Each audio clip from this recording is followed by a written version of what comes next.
জালেমরা বাতিলরা ততক্ষণ পর্যন্ত আপনি তাদেরকে টার্গেট করবে না যতক্ষণ পর্যন্ত আপনার কথা, আপনার আলোচনা, আপনার বয়ান, আপনার তাফসীর তাদের আসল জায়গায় হিট করবে না। কথা কোন ঠিক কিনা?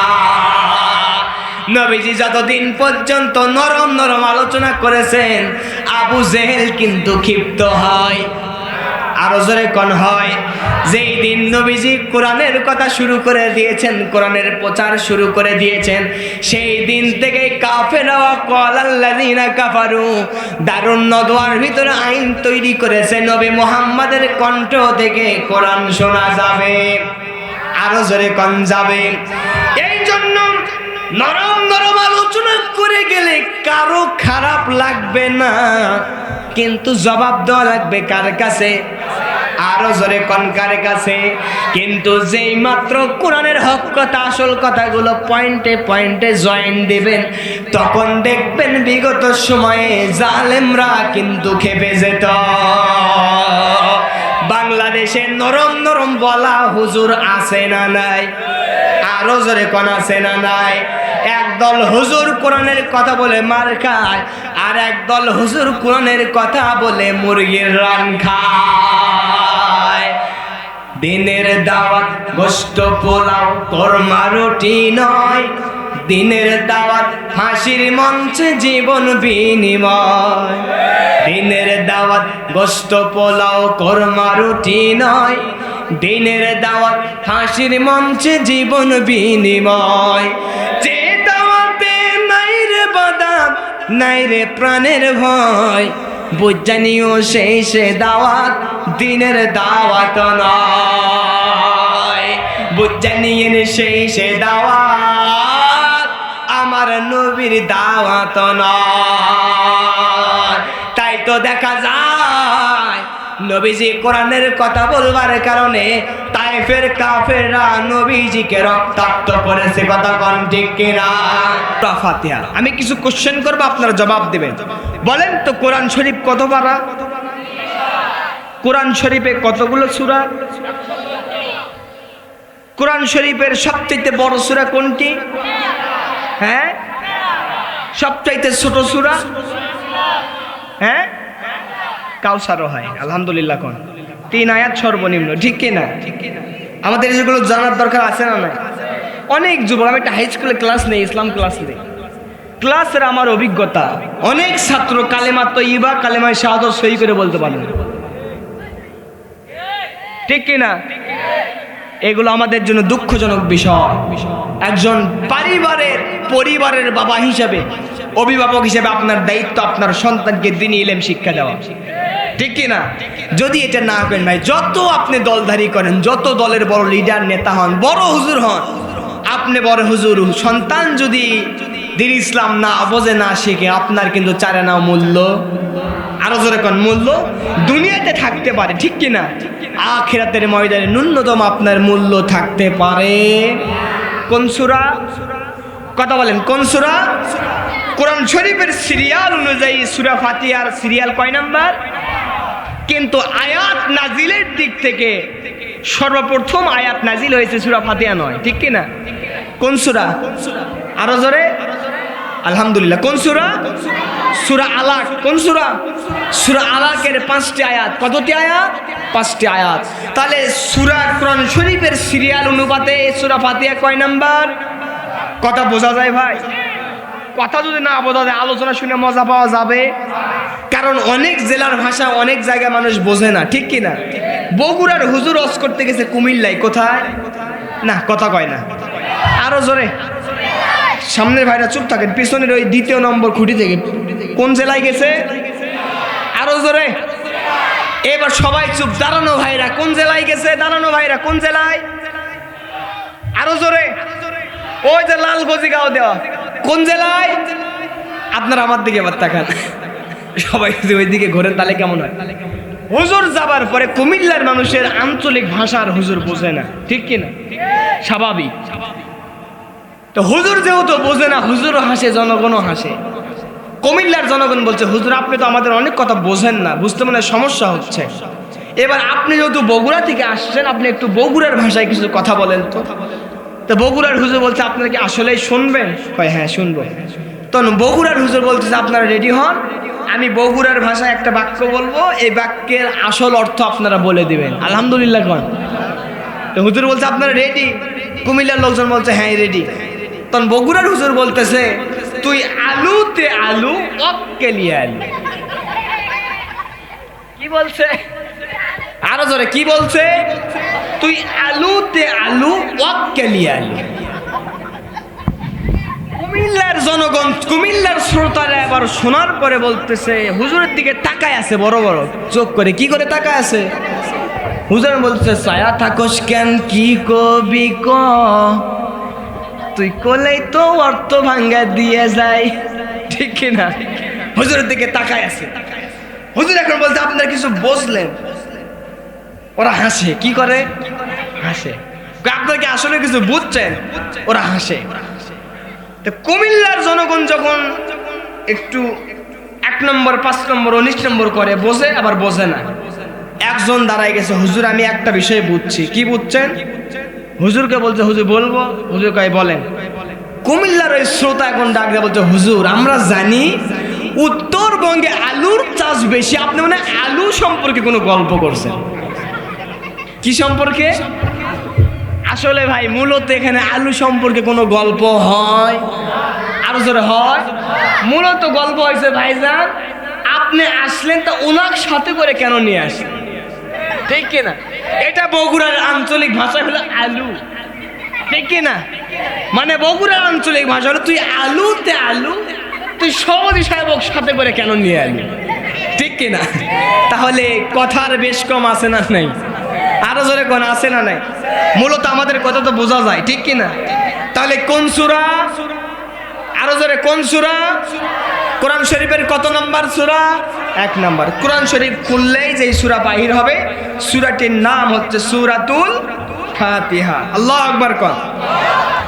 তাফসীরের ভিতর তাফসীরে জালালাইন, তাফসীর ইবনে কাসির খুলে দেখেন, সূরা ফাতিহা 50 থেকে 55টি নাম একটি সূরা ফাতিহারই এসেছে। আলহামদুলিল্লাহ বলবেন না? সূরা ফাতিহার কতটি নাম? 50 থেকে 55টি নাম সূরা ফাতিহার। আলহামদুলিল্লাহ কোন। এক একটা নামের যদি ব্যাখ্যা দেওয়া যায় সারা রাত চলে যাবে। এটার নাম হলো আল্লাহর কোরআন। সুবহানাল্লাহ কোন। কারণ আল্লাহর কোরআন কোনোদিন বলে শেষ করা যাবে, যেহেতু তাফসীরুল কোরআন মাহফিল লিখেছেন তার হক আদায় করতে হবে। ঠিক কিনা? কিন্তু এতগুলো নাম আমার পক্ষেও বলা সম্ভব নয়, শোনানোও সম্ভব নয়, আপনাদের এতক্ষণ পর্যন্ত থাকা সম্ভব। তাহলে সূরা ফাতিহার এতগুলো নামের ভিতর থেকে আমি 3টি নাম বলবো। কয়টি? আরো জোরে কয়টি? 1 নম্বরে সূরাতুল ফাতিহা, 2 নম্বরে সূরাতুদ দুআ, 3 নম্বরে সূরাতুশ শিফা। আল্লাহু আকবার বলবেন না? মানে সূরা ফাতিহা ব্যাখ্যা করলে 30 পারা কোরআন শরীফ, আর 30 পারা কোরআন শরীফকে সামারাইজ ছোট্ট সংক্ষেপ যদি করেন সূরা ফাতিহা হয়ে যায়। আল্লাহু আকবার কোন। কঠিন রোগের ভিতরে পড়ে গেছেন, হাজারো চিকিৎসা দেওয়া ভালো হচ্ছে না, 40 দিন যাবত পর্যন্ত সূরা ফাতিহা 40 বার পরে পরে পানিতে দম দিয়া ফু দিয়া ওই অসুস্থ ব্যক্তিকে 40 দিন খাওয়ানো যায়, আল্লাহর রহমতে ওই ব্যক্তির কঠিন দুরারোগ্য ভালো হয়ে যাবে। আল্লাহু আকবার বলবেন না? এটা যিনি পারেন তিনি কে? আরো জোরে। তাহলে এই আমল করা যাবে তো ইনশাআল্লাহ? আরো জোরে করা যাবে। সূরা ফাতিহার এবার আমরা আয়াত সংখ্যা জানবো, নাজিল হয়েছে কোথায় সেটা জানবো। সূরা ফাতিহা নাজিল হয়েছে নবীজির উপরে মক্কায়। কোথায়? সূরা 2 ভাবে নাজিল হয়, একটা হলো মক্কায় আর একটা আরো জোরে, একটা মক্কায় একটা মদিনায়। হিজরতের আগে যেগুলো নাজিল হয়েছে এগুলোকে বলা হয় মাক্কি, হিজরতের পরে যদি সেটা মক্কাতেও হয় সেগুলোকে বলা হয় মাদানী। আল্লাহু আকবার কোন। সূরা ফাতিহার আয়াত কয়টি? আমার বন্ধুগণ গভীর মনোযোগ দেন। সূরা ফাতিহার 3টা নাম আমি আপনাদের মাঝে বললাম। 1 নম্বর সূরাতুল ফাতিহা, 2 নম্বরে হলো সূরাতুদ দুআ, 3 নম্বরে হলো সূরাতুশ শিফা। এবার 7টি আয়াতের ভিতর থেকে আমরা একটি আয়াত তেলাওয়াত করেছি, সেই দিকে এবার চলে যাব। আল্লাহ রাব্বুল আলামিন বলেন, কোরআনুল কারীম যখন দুনিয়ার বান্দা বান্দিরা পাঠ করবা ফাইদা করাতাল কুরআনা ফাস্তাইয বিল্লাহি মিনাশ শাইতানির রাজিম। আল্লাহ বলছে দুনিয়ার বান্দা বান্দিরা যখন কোরআন তেলাওয়াত করবা, আল্লাহর কোরআন যখন বর্ণনা করবা, বয়ান করবা, তোমাদের জন্য অর্ডার করে দিলাম ফাস্তাইয বিল্লাহ, আল্লাহর কাছে শয়তানের জন্য পানাহ চেয়ে নাও। তাহলে সবাই জোরে সোরে আউযু বিল্লাহ পড়েন, আউযু বিল্লাহি মিনাশ শাইতানির রাজিম, বিসমিল্লাহির রহমানির রহিম। এক নম্বরে শয়তানের ওয়াসওয়াসা থেকে কার কাছে পানাহ চেয়ে নিলাম? আরো জোরে বলেন। দ্বিতীয় নম্বরে বিসমিল্লাহির রহমানির রহিম বলে আল্লাহর নামে আলোচনা শুরু করে দিলাম। বিসমিল্লাহর ফজিলত হলো, বিসমিল্লাহ শরীফের ভিতরে 19টি অক্ষর রয়েছে, 19টি হরফ রয়েছে।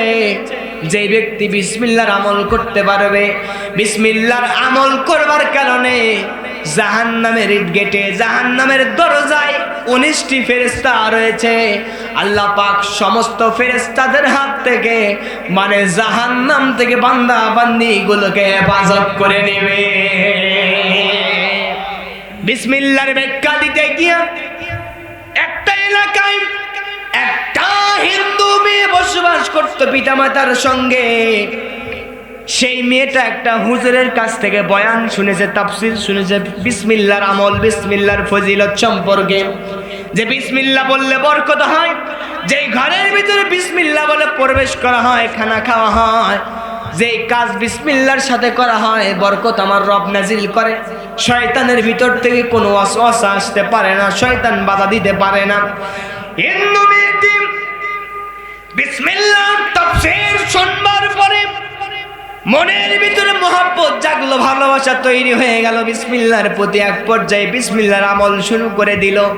গোপনে গাপনে ইসলাম ধর্ম গ্রহণ করে ফেলেছে। পিতামাতা, বাড়ির লোকজন কেউ তখন পর্যন্ত জানে, আরো জোরে কোন জানে, যে কাজ করতে যায় বিসমিল্লাহ বলে, খাবার তরকারি রান্না করবে বিসমিল্লাহ, গোসল করতে যাবে বিসমিল্লাহ, পানি তুলবে বিসমিল্লাহ।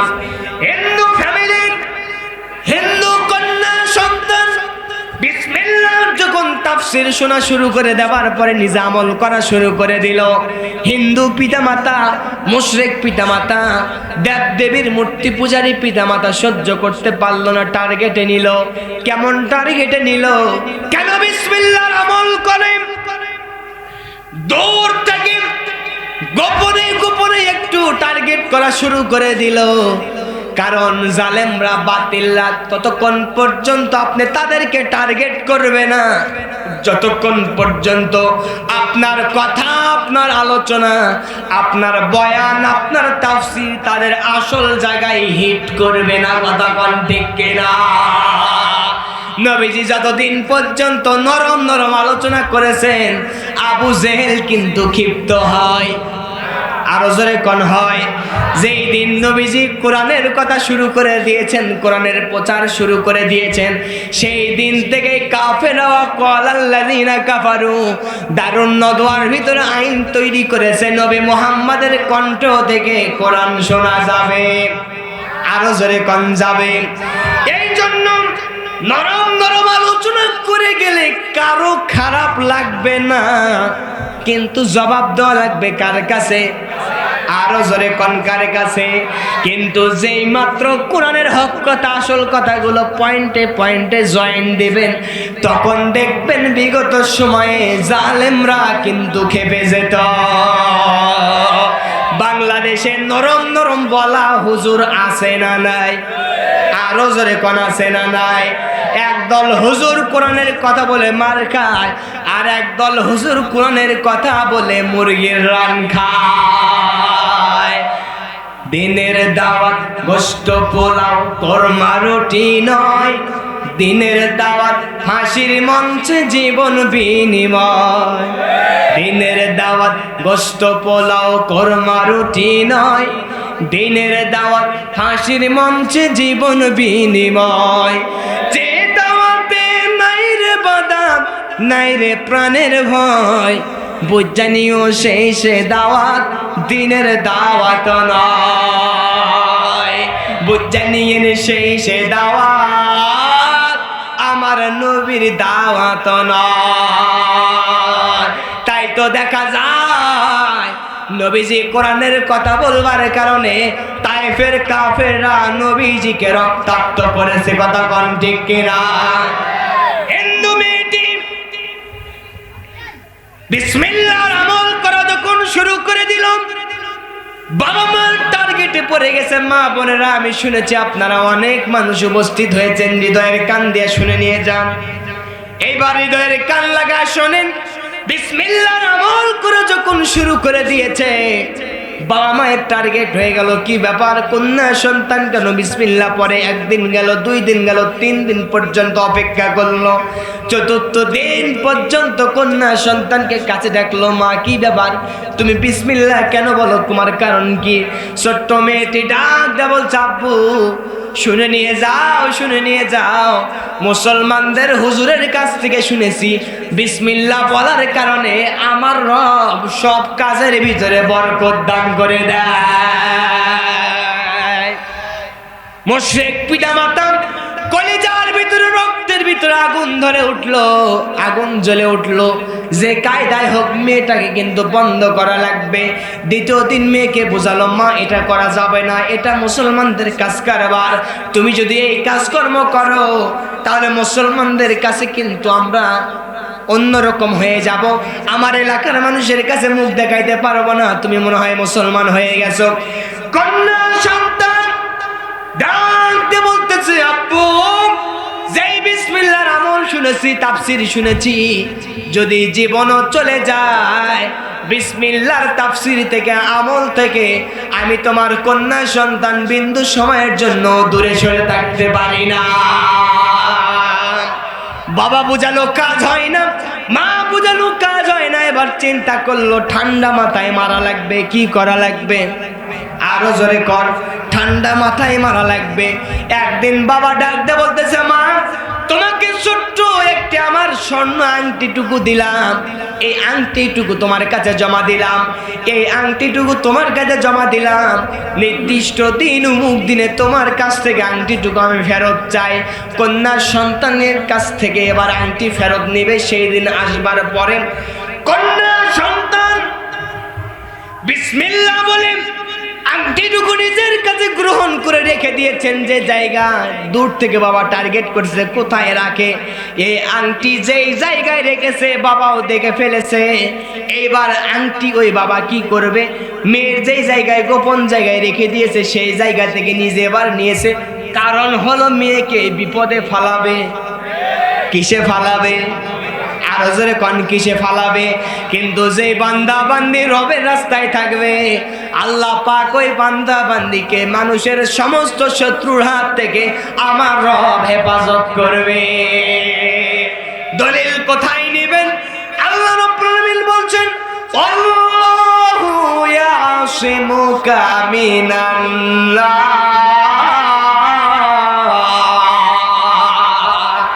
যতই চেষ্টা করো না কেন, যত হুজুর মানবা, আলেম দমন করবা, মানুষ হত্যা করো না কেন, আগামী দিনে এমন পরিস্থিতি তৈরি হয়ে গেছে, আগামীর দেশ হলো মাজলুম মানুষদের দেশ, আগামীর দেশ হলো ইসলামের দেশ, কোরআনের পার্লামেন্ট। কথা কোন ঠিক কিনা? আমার বন্ধুগণ, কন্যা সন্তান বাবার কাছ থেকে আংটিটুকু নিয়া গোপন জায়গায় রেখে দিল। গোপনে গোপনে এবার কে দেখে ফেললো? আরো জোরে বলেন, কে দেখে ফেললো? গোপনে গোপনে এবার বাবা দেখে ফেললো। এবার আলোচনাটুকু এবার চলে যান কোন সূরা, শেষ পর্যন্ত শুনবেন। এইটা থাকবেন তো? লিল্লাহি তাকবীর, হাত নামান। কোন সূরা? আমি একটি আয়াত তেলাওয়াত করেছি। আল্লাহ রাব্বুল আলামিন ডাক দিয়ে বলতেছেন, কথাগুলো আল্লাহ পাক ডাক দিয়ে বলতেছেন মালিকি ইয়াউমিদ্দিন। আল্লাহ পাক ডাক দিয়ে বলতেছেন মালিকি মানে মালিক, অধিপতি, ইয়াউমিদ্দিন সেই দিনের মালিক, যেই দিনের মালিক কেবলমাত্র বলেন তো কে? আরো জোরে বলেন কে? সেই দিন মানে কোন দিন? আরো জোরে কোন দিন? সেই দিন মানে বিচারের দিন, কিয়ামতের ময়দান। এত কঠিন হয়ে যাবে, হাদিস শরীফের ভিতরে আসছে কোন মানুষ তার পাপের কারণে বুক পর্যন্ত ঘামের ভিতরে হাবুডুবু খাবে, কাক পর্যন্ত হাবুডুবু খাবে, কানের লতি বরাবর হাবুডুবু খাবে, নাক পর্যন্ত হাবুডুবু খেয়ে যাবে। দুনিয়ার মানুষরা বাবা আদম আলাইহিস সালামের কাছে চলে যাবে। বাবা আদম আলাইহিস সালাম, আপনি আমাদের জন্য সুপারিশ করেন, আল্লাহ পাক যেন আমাদেরকে নাজাত দিয়ে দেয়। আদম আলাইহিস সালাম ডাক দিয়ে বলবে সম্ভব না, আমি রবের একটা হুকুম আমল করতে পারিনি, আমি রবের একটা হুকুম অমান্য করেছিলাম, জানি না আল্লাহ পাক আমার কি অবস্থা করবে। দুনিয়ার মানুষরা এক এক করে সমস্ত পয়গম্বরদের কাছে চলে যাবে, সবাই সবার অপারগতা স্বীকার করবে। শেষ নম্বরে একটা ডেস্টিনেশন ঠিকানা দেখা দিবে, চলে যাও তোমরা হাসরবাসীরা আখির জামানার পয়গম্বরের কাছে। ওই ব্যক্তির কাছে গিয়ে যদি তোমরা সুপারিশ চাও, আমার রব তার সুপারিশ কবুল করে তোমাদেরকে জান্নাতের মেহমান বানায়া দিবে। দুনিয়ার মানুষরা কিয়ামতের ময়দানে সমস্ত মানুষগুলো দৌড়ে নবীজির কাছে চলে যাবে। নবীজি আরশে আজমের পায়ে সিজদায় পড়ে থাকবে। আল্লাহ পাক ডাক দিয়ে বলবেন ইরফা রাসাক ইয়া রাসূলুল্লাহ, বাস্তব জীবনে আপনি কত কান্দাকাটি করেছেন, কত কষ্ট করেছেন, আর কাঁদা লাগবে না, আর কষ্ট করা লাগবে না, আপনার মাথাটুকু উঠান। আপনার উম্মতের মাঝে যারা নামাজি গুররান মুআজ্জালিন, নামাজের 5 ওয়াক্ত ওযুর সময় যে যে জায়গায় পানি লেগেছে ওই জায়গাগুলোতে নূর চমকাবে, আলো চমকাবে, নামাজি ব্যক্তিগুলোকে সুপারিশ করে আপনি আবার জান্নাতের মেহমান বানায়া দেন। তাহলে নামাজি দেখে শিখবেন নবীজি, কথা কোন ঠিক কিনা? আরো জোরে কোন। আপনারা নামাজের পক্ষে না বেনামাজির পক্ষে? আপনারা নামাজ পড়তে চান না বেনামাজি থাকতে চান? আমার বন্ধুগণ, আল্লাহ বলছেন কিয়ামতের কঠিন ময়দানে সেই দিনের মালিক হলাম আমি আল্লাহ তাআলা। এবার কিয়ামত দিবসের কিছু ঘটনা আপনাদের সামনে আমি উল্লেখ করতেছি। কিয়ামতের ময়দানে আপনি কেমনে উঠবেন? আল্লাহ রাব্বুল আলামিন ডাক দিয়ে বলতেছেন আল ইয়াউমা নাদু কুল্লা উনাসিম বিইমামিহিম। আল্লাহু আকবার কোন। আল্লাহ পাক বলেন কিয়ামতের ময়দানে প্রত্যেকটা মানুষকে তার নেতা সহকারে ডাক দেওয়া হবে। কি সহকারে? আরো জোরে বলেন, আরো জোরে জবাব দেন। নেতা যদি জান্নাতে যায়, আপনি কর্মী, আপনি সাদা কাগজে লিখে নিয়ে যান আপনিও জান্নাতি। আপনার নেতা বেনামাজি যদি জাহান্নামে যায়, আপনি কর্মী, আপনি সাপোর্টার, আপনিও কিন্তু জাহান্নামের আসামি। কথা কোন ঠিক কিনা? এবার আপনার বিবেকের কাছে প্রশ্ন ছেড়ে দিলাম, আপনার হাতের কাজ, পায়ের কাজ, সাপোর্টার কোন দিকে দিবেন? কথা কোন ঠিক কিনা? একজন কবি ছিলেন, কবি, তার নাম হলো আইনুদ্দিন আল আজাদ। তিনি অনেক আগে একটি গান তৈরি করেছিলেন, বলবো কি? আরো জোরে বলবো। ও দেশের জনগণ বুঝা শুনা দিও সমর্থন, ও দেশের জনগণ বুঝা শুনা দিও সমর্থন। বিবেকের পরীক্ষা দিতে, ইমানের পরীক্ষা দিতে সামনে এলো নির্বাচন। ও দেশের জনগণ বুঝা শুনা দিও সমর্থন। অনেক নেতা অনেক দল বাহানা দেখাবে, এই ভোটের মৌসুমে মিথ্যা আশ্বাস দেয়। কথা কোন ঠিক কিনা? নেতাজি নেতাজি নেতাজি খেলায় আর কত দেখাবি, ভোটের সময় এলে হাতে পায়ে ধরো, ভোটটা হয়ে গেলে খেল নাই করো, এটা দিব সেটা দিব গাল গপ্প করো, ভোটটা হয়ে গেলে ঢাকায় পড়ে থাকো। স্বাক্ষর নিতে যাওয়া যায় না, নেতার খুঁজি মেলে না, আছে না নাই? আমরা ওই রকম নেতা দেখতে চাই না। আগামীতে এমন নেতা দেখতে চাই যেই নেতা জনগণের বাড়ি বাড়ি ঘুরে ক্ষমতার মস্তদে বসবার পরে সমস্ত অনুদান গরিব দুঃখীদের পাশে বিলীন করে দিবে। কতক্ষণ ঠিক কিনা? আল্লাহ যেন কবুল করেন, পড়ে না আমিন। এবার চলে যান কিয়ামতের মালিককে, কিয়ামতের দিন বিচারককে। যিনি আমার বিচারক হবেন তিনি কে? সভাপতি সাহেবের বিচার করবেন তিনি কে? আমাদের অতিথি সাহেবের বিচার করবেন তিনি কে? মনে করছেন আপনারা বেঁচে যাবে? আপনাদের বিচারক কে? কিয়ামতের ময়দানে এক নম্বরে মানুষকে নেতা সহকারে ডাক দেওয়া হলো। আর একটা আয়াত তেলাওয়াত করতেছে সূরা ইয়াসিনের 65 নম্বর আয়াত। আল্লাহ রাব্বুল আলামিন বলছেন, আল ইয়াউমা নাখতিমু আলা আফওয়াহিহিম ওয়া তুকাল্লিমুনা আইদিহিম ওয়া তাশহাদু আরজুলুহুম বিমা কানু ইয়াকসিবুন। আল্লাহ রাব্বুল আলামিন বলছেন, কিয়ামতের কঠিন ময়দান যেদিন কায়েম হয়ে যাবে, ওই কঠিন ময়দানে আমি রব মানুষের মুখের উপরে তালা মেরে দেব। দ্বিতীয় নম্বরে তাদের হাতগুলো কথা বলবে, পাগুলো সাক্ষী দিবে। দুনিয়াতে যে যে কাজ করেছে হাতের সিল কথা বলবে, পা দিয়ে হেঁটে গিয়েছেন সেটাও কথা বলবে, হাত দ্বারা থাপ্পড় মেরেছেন কথা বলবে, পা দ্বারা যাত্রা দেখতে গেছেন পা কথা বলবে। আরো জোরে কন। এইবার আপনারা কি চান আপনার হাত আর পা আপনার পক্ষে সাক্ষী দেখ? যদি এটা চেয়ে থাকেন, নামাজি হওয়ার বিকল্প কোনো রাস্তা নাই। কথা কোন ঠিক কিনা? গভীর মনোযোগ দেন। কিয়ামতের ময়দানে মানুষের হাত বন্ধ, হাত কথা বলবে, পা সাক্ষী দিবে, মুখ বন্ধ হয়ে যাবে। নেতা সহ ডাক দেওয়া হবে। আপনার আদর্শ যদি জনাবে মুহাম্মদুর রাসূলুল্লাহ হয়, কিয়ামতের ময়দানে নবীজির আদর্শ নিয়ে, নবীজির সুপারিশ নিয়ে জান্নাতে যাওয়া যাবে। হাদিস শরীফের ভিতরে আসছে কোরআন, এই কোরআন আপনার পক্ষে সাক্ষী দিয়ে জান্নাতি বানাবে। আবার এই একই কোরআন আপনার বিরুদ্ধে সাক্ষী দিয়ে জাহান্নামে নিয়ে যাবে। আরো জোরে কোন ঠিক কিনা? বাংলার জমিন স্বাধীনতার পরে কোরআনের রাজ, কোরআনের আইন একটাও চালু হয়নি। আগামীর দেশ যদি শান্তির দেশ পেতে চান, আল কোরআনের আইন দিয়া পার্লামেন্ট সাজাতে হবে। কথা কোন ঠিক কিনা? এই পৃথিবীতে হাজার মানুষ তাদের বাস্তব আইন দিয়া, মানব রচিত আইন দিয়া কোনদিন শান্তি আনা সম্ভব না। নবীজি যেই মদিনার 10 বছর কোরআনের আইন দ্বারা শাসন করেছেন, ওই রকম কোরআনের পার্লামেন্ট তৈরি করেন, নবীজির আদর্শ নিয়ে আসেন।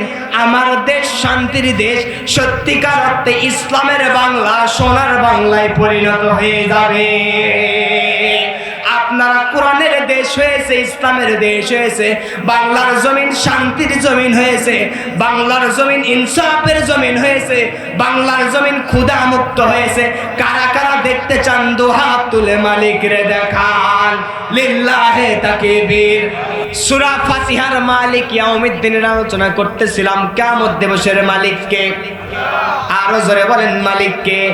সেই দিন যদি রবের দরবারে যদি মাপ পেতে চান, ভালো আমল, নেক আমল ছাড়া আল্লাহর কাছে মাপ পাওয়ার কোনো সুযোগ নাই। কথা কোন ঠিক কিনা? মুসলিম শরীফের হাদিস, বনি ইসরাইলের একজন ব্যক্তি ইবাদত বন্দেগী তেমন বেশি করত না।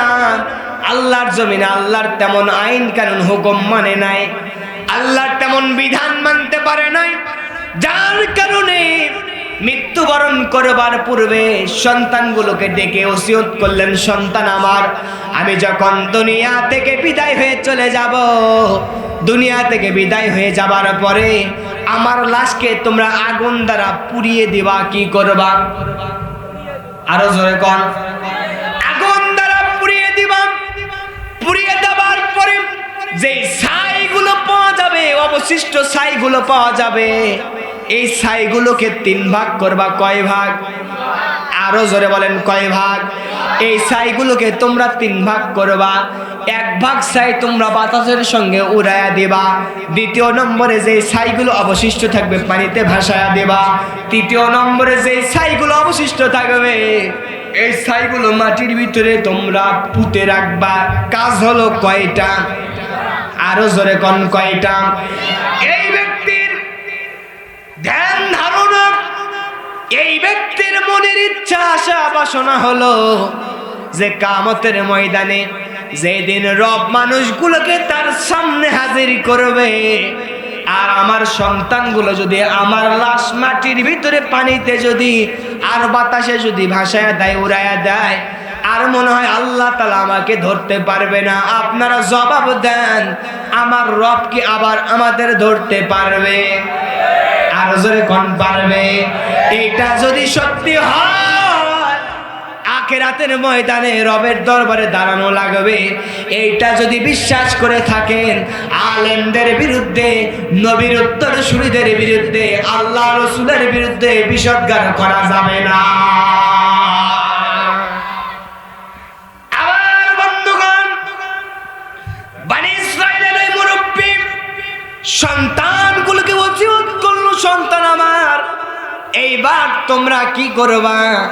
আমার লাশের 3 অংশ ছাইকে তোমরা 3টি কাজ করে ফেলবা। সেই বনী ইসরাইলের ব্যক্তি যখন দুনিয়া থেকে বিদায় হয়ে চলে গেল, বনী ইসরাইলের যুবকরা তার সন্তানেরা লাশকে আবার পুড়াইয়া দিল। 1 ভাগ অংশ ছাই বাতাসের সঙ্গে উড়াইয়া দিল, পানির ভিতরে ভাসায়া দিল, মাটির ভিতরে পোতায়া রাখলো।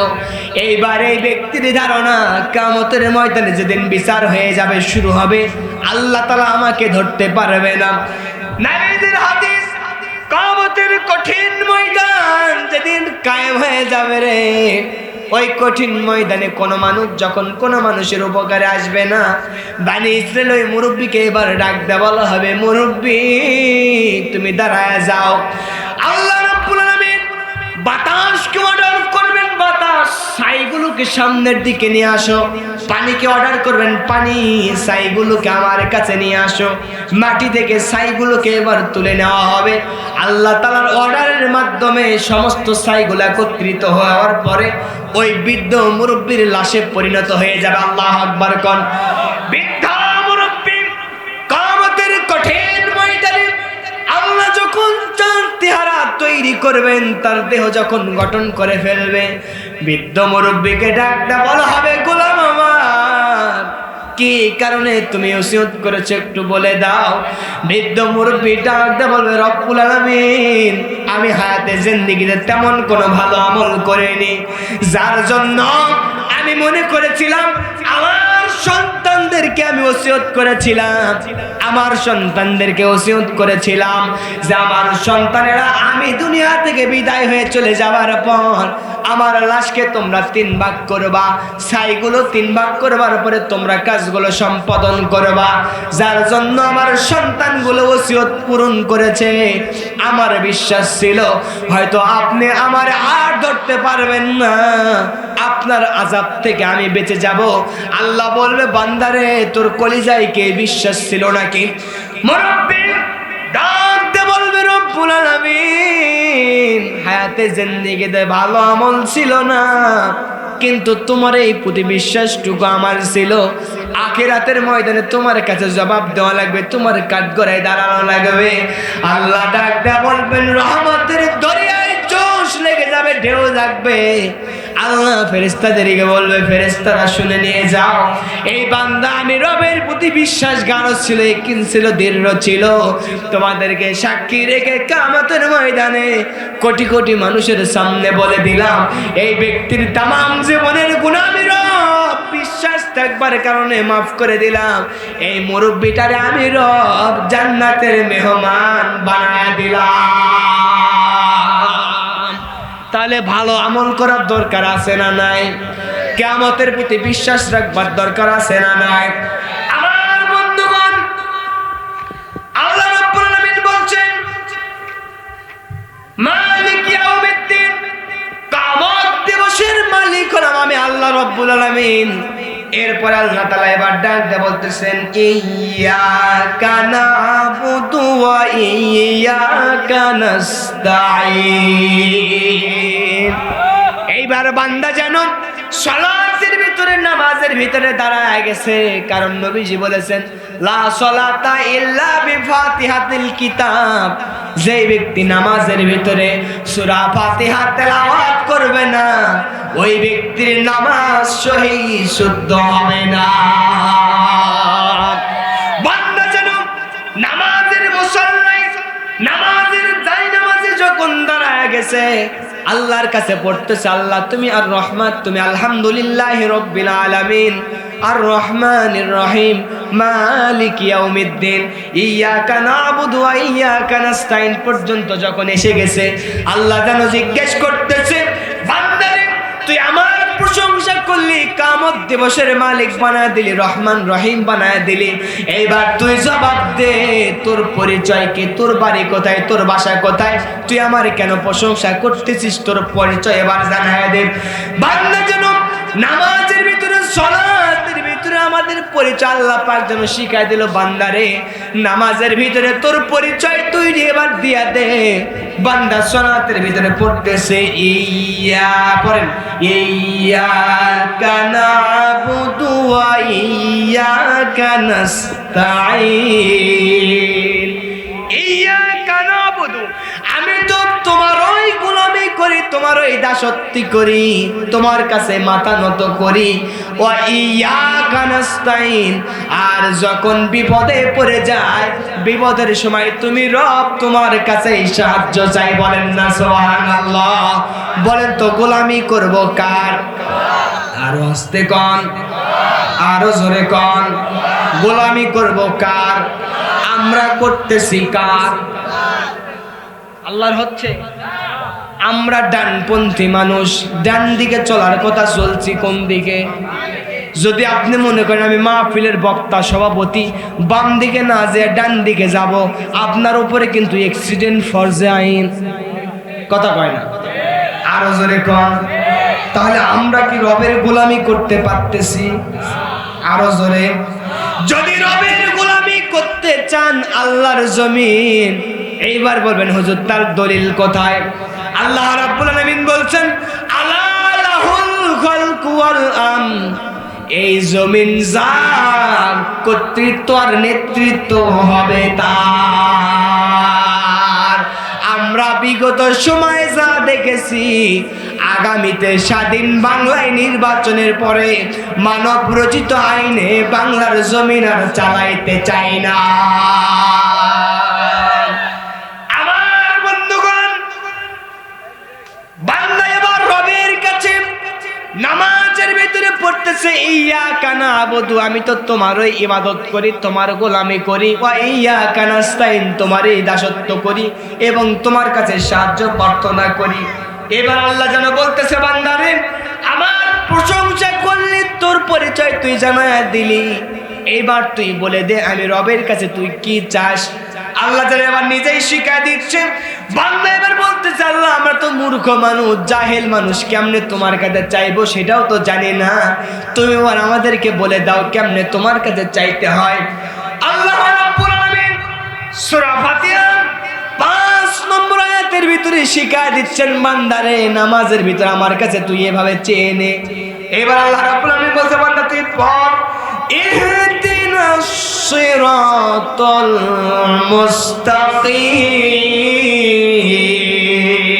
মুস্তাকিম। বান্দা যেন নামাজের ভিতরে সালাতের ভিতরে পড়তেছে ইহদিনাস সিরাতাল মুস্তাকিম, হায় আল্লাহ তুমি আমারে সরল সঠিক পথ হেদায়েতের পথ দিয়া দাও। কারণ এই পৃথিবীতে যেই মানুষরা হেদায়েতের পথ পায়, ইসলামের রাস্তায় থাকে, ওই ব্যক্তিরাই দুনিয়া আখিরাতে সফল হয়ে যায়। কথা কোন ঠিক কিনা? উলাইকা আলা হুদাম মির রাব্বিহিম ওয়া উলাইকা হুমুল মুফলিহুন।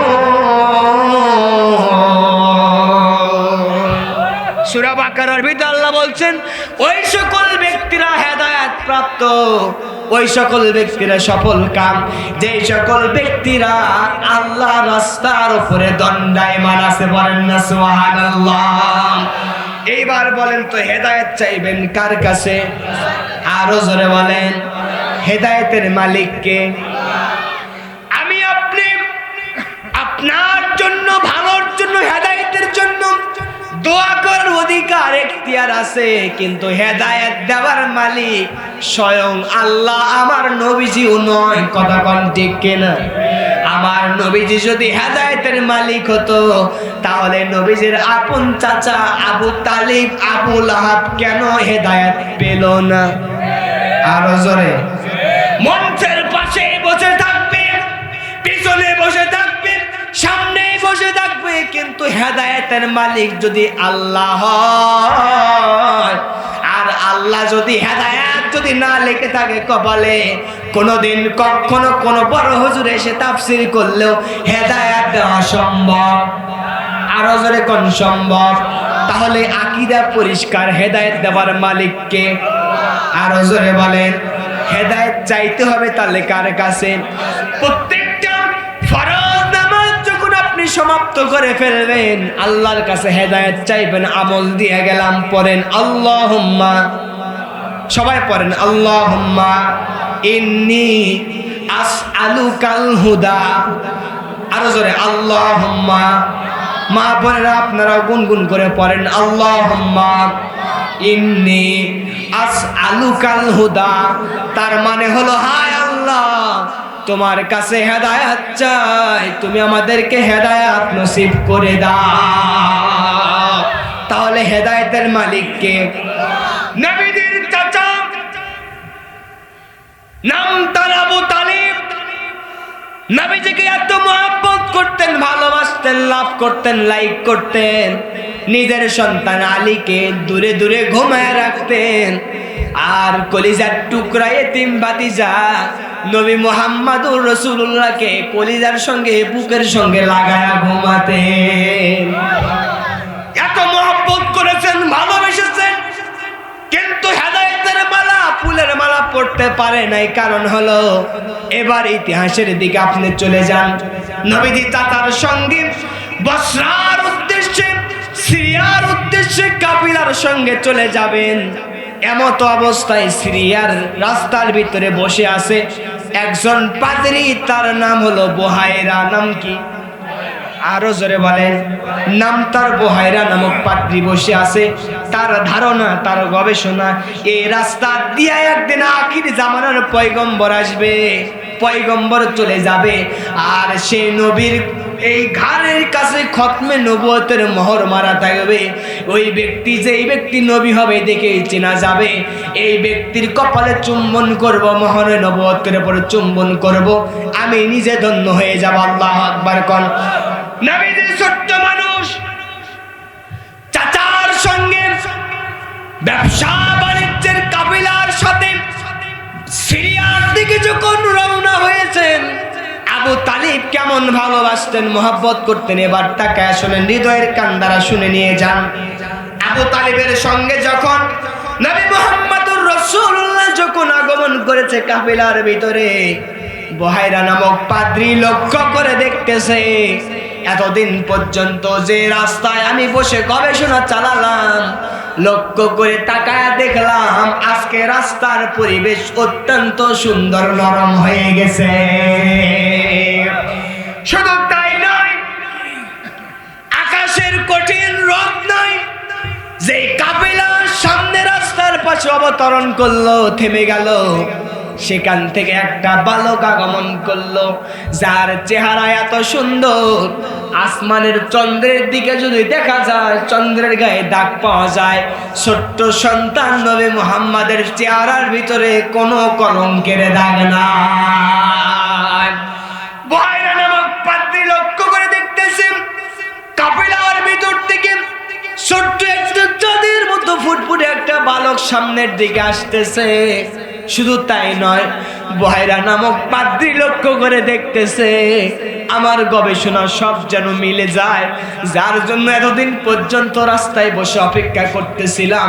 তাকায় দেখলো বুহাইরা নামক পাদ্রী লক্ষ করে দেখতেছে যে বালক সামনের দিকে আগমন করতেছে, আসমানের মেঘমালাগুলো নবী মুহাম্মাদের মাথার উপরে ছায়া দিতেছে।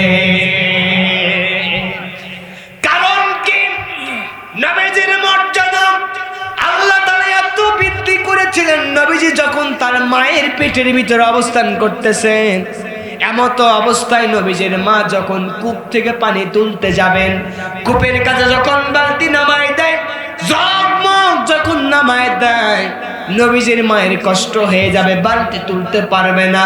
পেটের ভিতরে নবী মুহাম্মদ কষ্ট পাবে, আঘাত লাগবে, যার জন্য আল্লাহ পাক জিবরিল ফেরেশতাকে বললেন, জিবরিল ফেরেশতা বাহিনীকে অর্ডার দাও, নবীজির মা আমিনা আমার হাবিব দোস্তের মা আমিনা পানি তুলতে কূপের কাছে চলে গেছে, কুয়ার কাছে চলে গেছে, বালতিটুকু আস্তে করে উপর দিকে তুলে দাও, আমিনার যেন কোনো কষ্ট না হয়। শুধু তাই নয়, নবীজির দাদা খাজা আব্দুল মুত্তালিব একদিন আমিনাকে লক্ষ্য করে ডাক দিয়ে বলতেছে, আমিনা তুমি মহিলা মানুষ, তুমি মহিলা মানুষ, তোমার পর্দার দরকার আছে, তোমার অনেক কিছু মেনটেন করবার দরকার আছে, তুমি মহিলা মানুষের শরীরের ভিতরে আতর সুগন্ধি ব্যবহার করো কেন? তার কারণ কি? আমিনা ডাক দিয়ে বলতেছে, শ্বশুর আব্বা শুনে নিয়ে যান, আমি মক্কার দুনিয়ার কোন আতরের দোকান থেকে আতর ব্যবহার করি না। যেই দিন থেকে আপনার নাতি আমার পেটের ভিতরে আগমন করেছে, সেই দিনের পর থেকে আমার শরীর থেকে আতরের চাইতে, খুশবু আম্বরের চাইতেও সুন্দর সেন্ট বের হয়ে যায়। বুহাইরা নামক পাত্রী লক্ষ্য করে দেখতেছে, ছোট্ট একটা কিশোর বালক সামনের দিকে আসতেছে, আকাশের মেঘমালাগুলো ছায়া দেয়। কারণ কি? কাফিলার কাছে এবার খোঁজ নেওয়া শুরু করলেন, এই বালকের সন্তানের অভিভাবককে, পিতাকে, মাতাকে, কার সঙ্গে এখানে এসেছে জানায়া দাও। বলে দেওয়া হলো, চাচা আবু তালিব সাথে আছেন। আবু তালিবকে তলব করা হলো, ডাক দিয়ে বলা হলো, আপনি কে হন, আপনার পরিচয় কি? তিনি ডাক দিয়ে বললেন, আমি এই সন্তানের চাচা, এই সন্তানের বাবা দুনিয়া থেকে বিদায় হয়ে গেছে, নাম তার আব্দুল্লাহ, মাও দুনিয়া থেকে বিদায় হয়ে গেছে, নাম তার আমেনা। মাথা থেকে পা পর্যন্ত যখন তাকাইছে, বুহাইরা নামক পাদ্রী লক্ষ্য করে দেখতেছে, এতদিন যাবৎ পর্যন্ত তাওরাত কিতাবের ভিতরে যা দেখেছি, যা গবেষণা করেছি, মিলে মিলে সব মিলে গেছে। আমার বিশ্বাস ইনি আর কেউ নয়, আখিরি জামানার পয়গম্বর মুহাম্মাদুর রাসূলুল্লাহ। প্রমাণ আরো বাকি আছে। ডাক দিয়ে বলতেছে, বাবা তোমার নাম কি? ডাক দিয়ে বলতেছে, আমার নাম মুহাম্মদ। মায়ের নাম কি? বলে আমিনা। বাবার নাম কি? আব্দুল্লাহ। দাদার নাম কি? খাজা আব্দুল মুত্তালিব। কার সঙ্গে এসেছো? চাচার সঙ্গে। চাচার সঙ্গে লালিত পালিত হয়। বুহাইরা নামক পাত্রী ডাক দিয়ে বলতেছে, শেষ জামানা যিনি পয়গম্বর হবে, তার এই ঘাড়ের কাছে, মাথার পাশে, পিঠের একটু উপরে একটা খতমে নবুয়ত, খতমে মোহর মারা থাকবে, সিল মারা থাকবে। এই সিল যদি থেকে থাকে, এইটাই হবে আখিরি জামানার পয়গম্বর। নবীজির চেহারা থেকে যখন বারবার যখন বুহাইরা নামক পাদ্রী তাকায়, সমস্ত গবেষণা যেন মিলে যায়, একটা বাকি আছে। এইবার ছোট্ট বাচ্চা নবী মুহাম্মদ সাল্লাল্লাহু আলাইহি সাল্লামের মাথার কাছ থেকে, শরীর থেকে, পিঠের কাছ থেকে যখন কাপড়টুকু একটু নামায় দিয়েছে, লক্ষ্য করে দেখেছে ইনি আর কেউ নয়, আখিরি জামানার পয়গম্বর যিনি হবে, তার এই মাজার কাছে, কপালে, তার এই মাথার নিচে, পিঠের একটু উপরে, ঘাড়ের মধ্যখানে আল্লাহ পাক খতমে নবুয়তের মোহর অঙ্কিত করে দিয়েছে।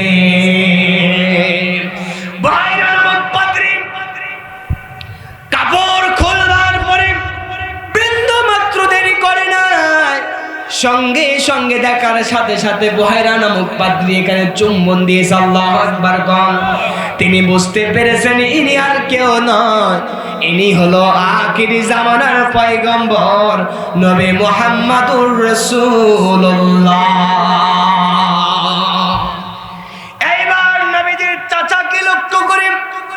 ভাইরা ডাকতে বলতেছে, আবু তালিব সামনের দিকে আর তোমার ভাতিজাকে নিয়ে যাওয়া যাবে না।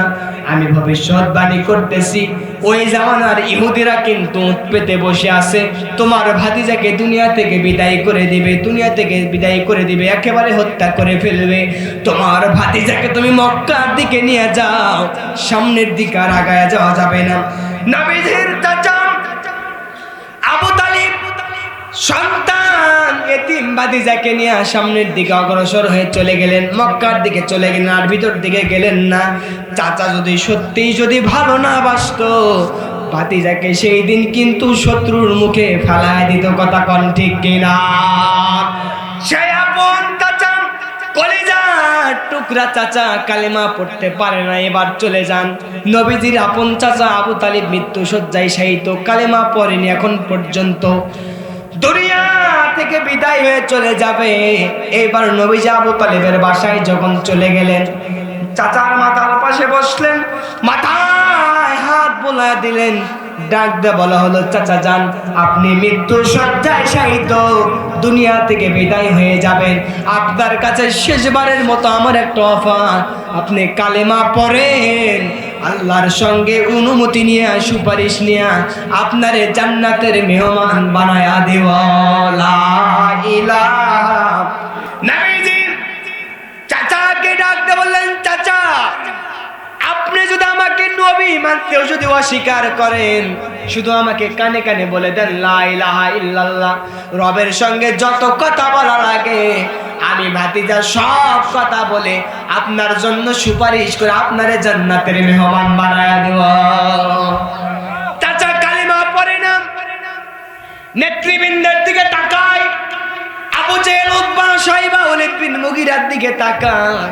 আবু জেহেল, উতবা, শাইবা ডাক দিয়ে বলতেছে, ভাই আমার আবু তালিব, আপনি কালেমা পড়বেন না, নবী মুহাম্মদ আপনার ভাতিজার কথায় কর্ণপাত করবেন না, জান্নাতের লোভে আপনি দুনিয়া থেকে বিদায় হয়ে যাবেন না, মুসলিম হবেন না, আপনি বাপ দাদার ধর্মের উপরে চুনকারি লাগাবেন না, আপনার কাছে অনুরোধ।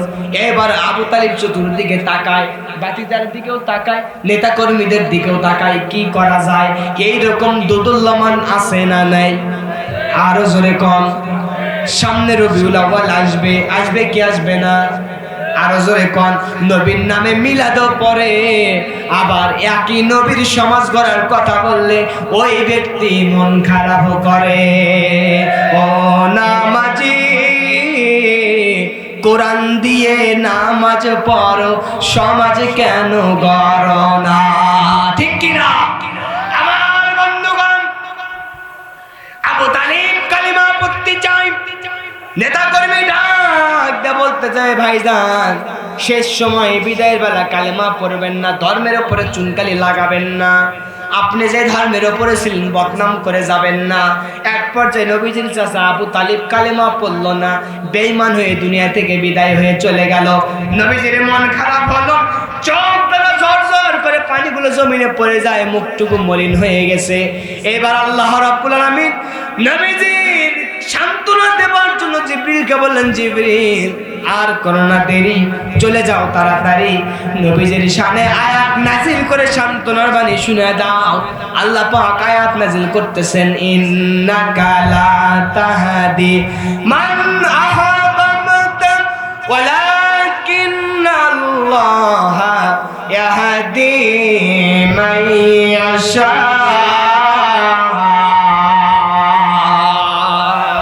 আল্লাহ রাব্বুল আলামিন বলছেন, হে নবীজি আপনি মন খারাপ করেন কেন, কষ্ট পান কেন? মন খারাপ আপনি করবেন না, কষ্ট পাবেন না। হেদায়েতের মালিক তো আপনি নবী না, হেদায়েতের মালিক হলাম আমি আল্লাহ তাআলা। আমি আল্লাহ যারে হেদায়েত দান করব সে হেদায়েত পাবে, আমি আল্লাহ যারে হেদায়েত দান করব না ওই ব্যক্তি কিন্তু হেদায়েত পাবে না।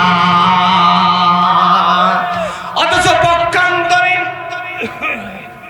নবীজির কল্যাণীতে এসে ইসলামের দ্বিতীয় খলিফা, নাম তার হযরত ওমর ফারুক, হযরত ওমর ফারুক, হযরত ওমর ইবনুল খাত্তাব রাদিয়াল্লাহু তাআলা আনহু নবীজির কল্যাণীতে এসে নিজের কল্লা ইসলামের জন্য ওয়াকফ করে দিয়েছেন, বিন্দু সময়ের জন্য দেরি করেনি। কথা কোন ঠিক কিনা?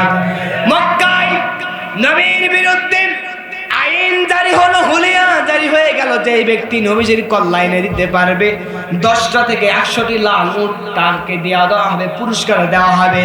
সেই জামানায় আবু জেহেল নবীজির উত্তরসূরি, সেই জামানায় আবু জেহেল নবীজির কল্যাণ নেওয়ার জন্য আইন পাশ করেছিল। আজকেও যদি কোনো মানুষ যদি আমার দেশে নেওয়ার জন্য যদি রেডি থাকে, ওই জামানায় আবু জেহেল যেই কাজ করে আবু জেহেল হয়েছে, আমার দেশেও একই কাজ যদি কোনো মানুষ করে, বুঝতে হবে ওটা মানুষ না, ওটা হলো টাটকা আবু জেহেল।